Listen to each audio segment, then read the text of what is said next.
এই ভিডিওতে আমরা জাভাস্ক্রিপ্টের ভেরিয়েবলস আর হচ্ছে নেমিং কনভেনশনস এর ব্যাপারে জানবো। তো প্রথমেই আসি জাভাস্ক্রিপ্টের ভেরিয়েবল জিনিসটা কি। তো জাভাস্ক্রিপ্টের যে ভেরিয়েবল কনসেপ্টটা আছে, আমরা হচ্ছে গিয়ে এটার সাথে যদি খুব মানে সহজে জিনিসটাকে আমরা যদি আয়ত্ত করতে চাই, তাহলে আমরা এইভাবে চিন্তা করতে পারি যে ভেরিয়েবল হচ্ছে একটা বক্স। তো বক্স বা একটা সিন্ধুক হিসেবে আমরা এটাকে চিন্তা করতে পারি যে আমরা কোনো একটা ইনফরমেশন, আমাদের কোনো একটা ইনফরমেশন আমরা চাইলে হচ্ছে এই বক্সের মধ্যে রাখতে পারি। তো আমি হচ্ছে গিয়ে এটাকে ডায়াগ্রাম হিসেবে দিয়ে বোঝানোর জন্য আমি হচ্ছে একটা নতুন পেজ ক্রিয়েট করে আমি হচ্ছে ধরেন আমি এখানে একটা যে বক্স আঁকলাম। এই বক্সের মধ্যে আমি হচ্ছে আমি আমার নামটা রাখতে চাচ্ছি। ধরেন এই যে আমি আমার নামটা রাখলাম। আর হচ্ছে কি আমি এই বক্সটার আমি একটা নাম দিয়ে দিলাম যে নেমের পরে ইকুয়াল দিয়ে দিলাম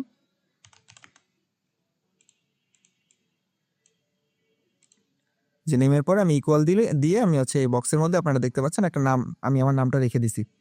তো আমাদের কিন্তু এই যে এই জিনিসটাকে আমরা হচ্ছে গিয়ে এইভাবে চিন্তা করতে পারি বা এইভাবে বলতে পারি যে আমরা এটাকে একটা ভেরিয়েবল হিসেবে ডিক্লেয়ার করে দিছি।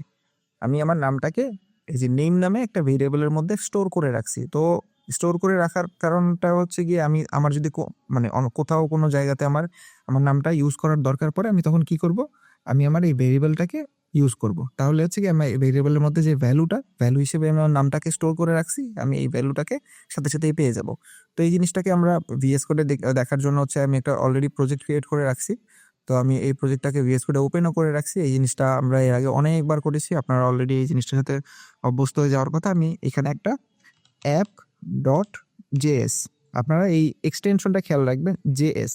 আমরা জাভাস্ক্রিপ্ট ফাইল লেখার সময় এটার এক্সটেনশনটা হচ্ছে গিয়ে জেএস দিয়ে লিখি। এইচটিএমএল এর ক্ষেত্রে যেমন ডট এইচটিএমএল, সিএসএস এর ক্ষেত্রে যেমন হচ্ছে ডট সিএসএস, তো জাভাস্ক্রিপ্টের ক্ষেত্রে সিমিলারলি ডট জেএস, জাভাস্ক্রিপ্ট। তো এটা আমরা ক্রিয়েট করলাম। ক্রিয়েট করার পরে আমি এখানে একটা ভেরিয়েবলের মধ্যে ধরেন আমি আমার নামটাই আবার এখানে রাখবো। আমি এই যে নেম দিয়ে আমার নামটা রাখতে চাচ্ছি তুষার। এটা রাখার পরে আমাকে এই লাইনটাকে যে শেষ হয়ে গেছে, এই লাইনটাকে বোঝানোর জন্য, শেষ হয়ে গেছে এটা বোঝানোর জন্য আমাকে একটা সেমিকোলন দিতে হবে। সেমিকোলন দিয়ে আমি যখন এটাকে সেভ করবো, এই যে কন্ট্রোল এস দিয়ে আমি এটাকে সেভ করে নিলাম।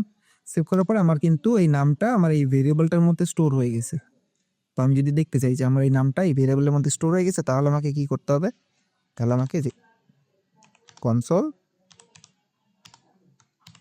কনসোল ডট লগ, আমি যে এখানে নেমটাকে দিয়ে দিলাম। তো এই নেমটা আসলে মানে প্রপার কিওয়ার্ড না, নেমিং কনভেনশন নাই যে দেখেন নেম ইজ ডেপ্লিকেটেড। এটা হচ্ছে গিয়ে কোনো একটা লাইব্রেরিতে ইউজ হচ্ছে, এর জন্য এরকম দেখাচ্ছে।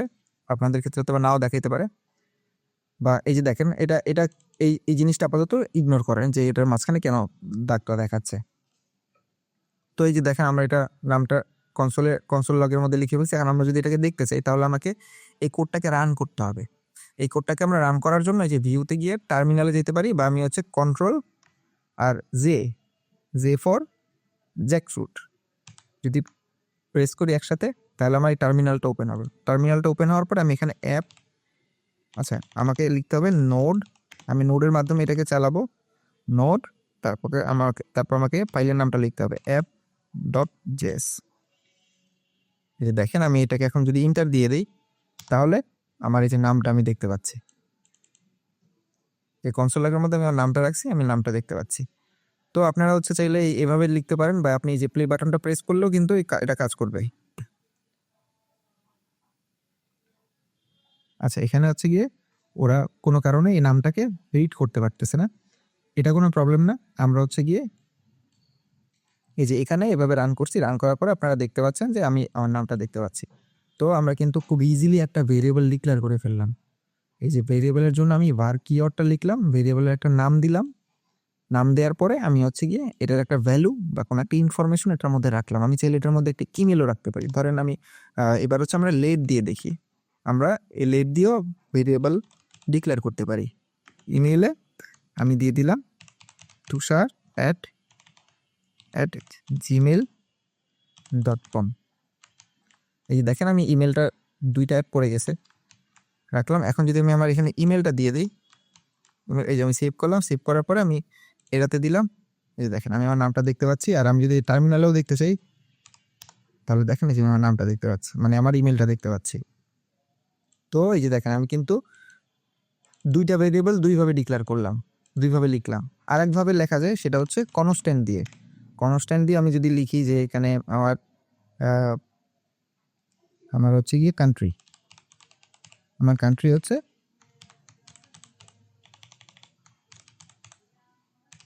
বাংলাদেশ।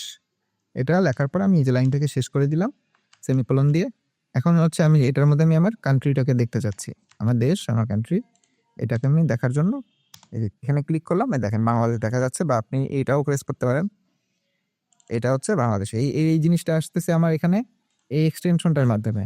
কোড রানার এই এক্সটেনশনটা আমরা ইনস্টল করছিলাম, যার জন্য হচ্ছে আমার এখানে একটা প্লে বাটনের মতো আসতেছে, এটা দিয়ে আমি রান করতে পারতেছি। আপনারা টার্মিনাল থেকেও রান করতে পারেন, আপনারা বা এখানে প্রেস করেও রান করতে পারেন। তো দেখেন এখানে আমরা একটা ভেরিয়েবল ডিক্লেয়ার করলাম var কিওয়ার্ড দিয়ে, এখানে ডিক্লেয়ার করলাম লেট দিয়ে, এখানে ডিক্লেয়ার করলাম কনস্ট্যান্ট দিয়ে। তো আমরা এইভাবে তিনভাবে, মানে একটা জাভাস্ক্রিপ্টে আমরা তিনভাবে ভেরিয়েবল ডিক্লেয়ার করতে পারি। আমরা তিনভাবেই কিভাবে লিখতে হয় সেটা জানলাম। তো আমরা কখন var লিখবো, কখন লেট লিখবো, কখন কনস্ট্যান্ট লিখবো, এই জিনিসগুলো আমরা আপকামিং লেসনগুলোতে জানতে পারবো। আমরা আপাতত মানে এই তিনভাবে যে ডিক্লেয়ার করা যায় সেটা জানলাম। তো আপনারা ভেরিয়েবল ডিক্লেয়ার করার সময় অবশ্যই একটা জিনিস খেয়াল রাখবেন, যে আপনারা ধরেন এই যে নাম রাখলেন, তো এটার একটা কনভেনশন আছে। ধরেন আপনি এই যে নাম রাখলেন, আপনি এইভাবেও রাখতে পারেন যে আপনার ফার্স্ট রাখার পরে আপনি এইভাবে নেম দিয়ে দিলেন। আর আপনি এইভাবে আমি ধরেন এখানে কপি করে এখানে দিলাম, দেওয়ার পর আমি সেভ করে আপাতত এইখান থেকে দেখাচ্ছি। দেখেন আমার নামটা কিন্তু আমি দেখতে পাচ্ছি, এটা একটা ভ্যালিড ভেরিয়েবল। এই যে দেখেন আমি হচ্ছে গিয়ে এখানে মানে কিভাবে একটা ভেরিয়েবলের নামটা লিখলাম। তো আপনারা চাইলে এইভাবে লিখতে পারেন, বা এই যে মাই ইমেল ফার্স্ট নেম, তো ফার্স্ট নেমের পরে যে মাই ইমেল দিয়ে লিখলাম, এভাবে লেখা যাবে। কিন্তু আপনি যদি যে আপনারা যখন সিএসএস লিখছিলেন তখন হচ্ছে যে মাঝখানে যে একটা ড্যাশের মতো দিয়ে লিখতেন না, ওটা কিন্তু করা যাবে না। এখানে এই জিনিসটা সাপোর্টেড না, এটা হচ্ছে ইনভ্যালিড হয়ে যাবে তখন। তো আমরা হচ্ছে গিয়ে একটা জিনিস অবশ্যই সবসময় খেয়াল রাখবেন, যে আপনারা ভেরিয়েবলগুলোকে সবসময়, মানে এটা একটা কেস, প্রত্যেকটা প্রোগ্রামিং ল্যাঙ্গুয়েজে হচ্ছে কি কেস সেন্সিটিভ। তো আপনারা হচ্ছে গিয়ে মানে লেখার সময় সবসময় হচ্ছে গিয়ে একটা কনভেনশন ফলো করার চেষ্টা করবেন, যেন এই জিনিসটা রিডেবল হয়। যেমন এই যে আমি সাপোজ আমি এখানে নেম দিলাম, এই জিনিসটা রিডেবল। আমি যদি এখানে এন দিতাম তাহলে এটা কিন্তু কাজ করতো, মানে আমি হচ্ছে চাইলে এনটাও দেখতে পারি। ধরেন এখানে শুধু প্রিন্ট আমি এন দিয়ে দিলাম, তাহলে আমি দেখতে পাবো যে আমার এটা চলতেছে। তো এই যে দেখেন এন দিয়ে রাখলাম, কিন্তু এটা অবশ্যই রেকমেন্ডেড ওয়ে না। আপনারা হচ্ছে গিয়ে মানে এটা মানে এরকম সিঙ্গেল লেটার আপনারা ইউজ করবেন, ওটা স্পেসিফিক ইউজ কেসে। কিন্তু আপনারা সবসময় ভেরিয়েবল ডিক্লেয়ার করার ক্ষেত্রে যে কনভেনশনটা ফলো করবেন সেটা হচ্ছে গিয়ে আপনারা ভেরিয়েবলের নামটাকে সবসময় ক্যামেল কেসে লেখার ট্রাই করবেন। ক্যামেল কেসটা কি? ক্যামেল কেসটা হচ্ছে ধরেন এই যে আমি আপাতত এটার নাম ঠিক করি, যে দেখেন মাই ইমেল লিখলাম না, মাই একটা ওয়ার্ড, ইমেল একটা ওয়ার্ড, দুইটা আলাদা ওয়ার্ড। এর জন্য আমি প্রথম ওয়ার্ডটা ছোট হাতেরই রাখবো, কিন্তু সেকেন্ড ওয়ার্ডের ফার্স্ট লেটারটাকে আমি বড় হাতের করে দিব। তো এটা হচ্ছে কনভেনশন জাভাস্ক্রিপ্টের মানে নেমিং এর ক্ষেত্রে। এটাকে ক্যামেল কেস বলে। ধরেন উটের মাথাটা একটু নিচু কিন্তু পিঠটা কিন্তু একটু উঁচু, তো দেখেন এটা অনেকটা ওই স্ট্রাকচারে লেখা হয় দেখে এটাকে ক্যামেল কেস বলে। আরেকভাবেও আমরা হচ্ছে গিয়ে মাঝে মধ্যে লিখে থাকি, ওটা বেশিরভাগ সময় ক্লাসের ক্ষেত্রে। যেমন হচ্ছে আমি ধরেন কান্ট্রি এভাবে লিখতে পারি। আবার অনেক জায়গায় দেখবা অনেকে এইভাবে লিখতেছে মাই ইমেল বড় হাতের, এটাকে বলে প্যাসকেল কেস, আর এটাকে বলে গিয়ে আপার কেস। তো এভাবে লেখাটা ঠিক আছে, কিন্তু বেস্ট প্র্যাকটিসটা হচ্ছে গিয়ে আপনারা ক্যামেল কেসে লিখবেন। আপনি ক্যামেল কেস কেন লিখবেন? আপনারা সামনে যখন হচ্ছে গিয়ে জাভাস্ক্রিপ্টটা আরো একটু বেশি এক্সপ্লোর করবেন, দেখবেন যে জাভাস্ক্রিপ্টের ইনবিল্ট কিছু জিনিস আছে, সেই জিনিসগুলো হচ্ছে গিয়ে ক্যামেল কেস ফলো করে তৈরি করা। তো তখন হচ্ছে গিয়ে আপনারা আপনাদের কোডের সাথে মানে যে ইনবিল্ড যে ফাংশন বা যে কনস্ট্রাক্টরগুলো আছে ওগুলোর সিমিলারিটিস রাখার জন্য হচ্ছে গিয়ে বেস্ট প্র্যাকটিসটা হচ্ছে গিয়ে ক্যামেল কেসে লেখা। আর আপনারা মানে কোনো সময় ভেরিয়েবলের শুরুতে নাম্বার দিবেন না, নাম্বার দিলে ওই ভেরিয়েবলটা ইনভ্যালিড হয়ে যায়। তো আপনারা হচ্ছে গিয়ে চাইলে সাইম্বল ইউজ করতে পারেন, ধরেন এই যে ড্যাশটা ইউজ করতে পারেন। এটা দিলেও আপনার এই ভেরিয়েবলটা ভ্যালিড থাকবে। আমি এটাকে যদি এখন প্রিন্ট করানোর পরে আমি ধরেন এই যে প্রিন্ট করাইলাম, তাহলে আমি হচ্ছে আমার নামটা দেখতে পাবো। ঠিক আছে, ধরেন নামটার জায়গায় আমি এখানে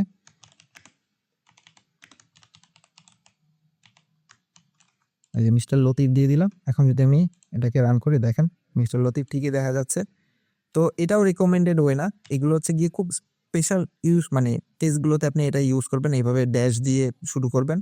তবে বেশিরভাগ ক্ষেত্রেই হচ্ছে কি আপনার এটা একদম ইউজ করা ঠিক হবে না। বাট আপনি এই যে ধরেন এই আমি ড্যাশ দিছিলাম, ড্যাশটা কিন্তু কাজ করতেছিল, কিন্তু আপনি ধরেন স্টার দিলেন, এটা কিন্তু ইনভ্যালিড হয়ে যাবে। আপনি হ্যাশট্যাগ দিলেন, এটাও ইনভ্যালিড হয়ে যাবে। এক্ষেত্রে যদি আপনি কোনো স্পেশাল ক্যারেক্টার ইউজ করেন সেক্ষেত্রে হচ্ছে আপনাকে এই ডলার সাইনটা আপনার জন্য ভ্যালিড, আর হচ্ছে এই যে আন্ডারস্কোর যেটা, এই দুইটা স্পেশাল সাইন বলি হচ্ছে গিয়ে মানে ভ্যালিড। এছাড়া আপনি যদি অন্য কোনো কিছু ইউজ করেন ওটা ভ্যালিড হবে না। আর নেমিং এর ক্ষেত্রে অবশ্যই আপনি চেষ্টা করবেন সবসময় ক্যামেল কেসটা ইউজ করার। আর বিভিন্ন কেসে হচ্ছে গিয়ে আপনাকে হয়তোবা বিভিন্ন জায়গাতে প্যাসকেল কেস ইউজ করতে হইতে পারে। আপনারা যখন রিয়াক্ট শিখবেন তখন দেখবেন যে আপনারা প্যাসকেল কেস ইউজ করি। তো ওইটা একটা ডিফারেন্ট ইউজ কেস। তবে আপনারা সবসময় এই যে ক্যামেল কেস যেটা স্ট্যান্ডার্ড, এটা ইউজ করার চেষ্টা করবেন। আর এই যে আমরা 3 টাইপের যে ভেরিয়েবল লিখলাম, এই 3 টাইপের ভেরিয়েবলের মধ্যে একটা সিম্পল একটা ডিফারেন্স আমরা দেখি। যে আমরা ধরেন নেমের জায়গায় মিস্টার লতিফ লিখছি। এখন ধরেন আমি যদি এই নেমের ভ্যালুটাকে আপডেট করি, আমার হচ্ছে গিয়ে নেমের ভ্যালুটাকে আমি আপডেট করে এই যে জলিল দিয়ে দিলাম। এখন আমি এই যে নেমটাকে যদি দেখতে চাই, নেমটাকে দেখতে, আচ্ছা আমি এই নেমটাকে একটা কাজ করে দিই, ফার্স্ট নেম, ফার্স্ট নেম ছিল লতিফ, আর আমরা এটার ভ্যালুটাকে আপডেট করে দিলাম এখানে। যেহেতু এটা ভেরিয়েবলের ভ্যালু আপডেট করা যায়, আমরা কিন্তু এটা শুরুতেই জেনেছিলাম। এটা দেখেন আমি কি এটার নামটা ভুল দিলাম, ফার্স্ট নেম স্পেলিং তো ঠিক আছে। আমি একটা কাজ করি, এটাকে আরেকবার রান করি। আচ্ছা এই যে দেখেন আমি প্রিন্ট করতেছি মাই নেম, কিন্তু নেম নামে তো কিছু নাই। এখন দেখি এই দেখেন জলিল, এর নামের ফার্স্ট নেমটাকে আপডেট করে আমি জলিল করে দিছি, জলিল হয়ে গেছে। তো সেম ফর আমি এই ইমেলটাকেও চেঞ্জ করতে পারি। মাই ইমেলটাকে আমি চেঞ্জ করে jolil@gmail.com এটা করে দিলাম। আর আমি আছে এখন মাই ইমেলটাকে এখানে দেখতে যাচ্ছি। সেভ করার পরে এটাতে দিলাম, দেখেন জলিল অথবা এল, আমি দুটো বেশি ফেলছি। আমি দেখেন আমি জলিলটাকে দেখতে পাচ্ছি, কিন্তু আমি যখন হচ্ছে এই কান্ট্রিটাকে চেঞ্জ করতে যাব, আমি ধরেন কান্ট্রিটাকে আমি দিলাম গিয়ে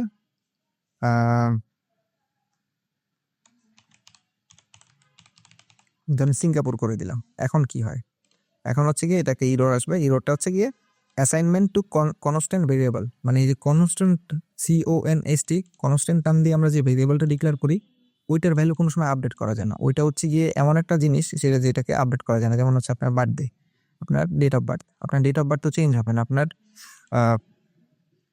আপনার হচ্ছে গিয়ে বলতে পারেন যে আপনার ব্লাড গ্রুপ তো কোনো সময় চেঞ্জ হবে না।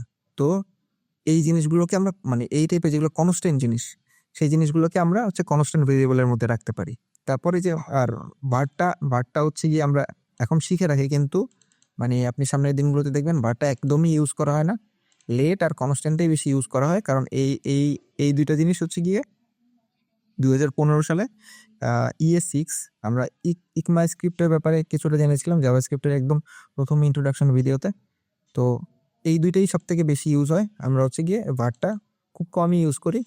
তো এই দুইটার মধ্যেও একটা ডিফারেন্স আছে। দেখেন দুইটার ভ্যালু কিন্তু আমি এই যে ফার্স্ট নেম এখানে আপডেট করছি ভার্ট দিয়ে ডিক্লেয়ার করা ভেরিয়েবলটার, আর এখানে লেটের ভ্যালু আমি কিন্তু লেট ইমেলের ভ্যালু কিন্তু আমি লেট দিয়ে ডিক্লেয়ার করা যে ভেরিয়েবলটা, এটার ভ্যালু কিন্তু আমি আপডেট করছি। কিন্তু তারপরেও এই দুইটার মধ্যে কিছু ডিফারেন্স আছে। এই ডিফারেন্সগুলো আমরা সামনের দিনগুলোতে যখন হচ্ছে কি আমরা আরেকটু জানতে পারবো, আরো কিছু জিনিস আমরা মানে শিখে ফেলবো, তখন হচ্ছে কি আমরা এই দুইটার একদম সামনাসামনি একটা একটা যুদ্ধ দেখতে পারবো যে এই দুইটা মানে এই দুইটার মধ্যে সব থেকে বড় ডিফারেন্সটা কোথায়।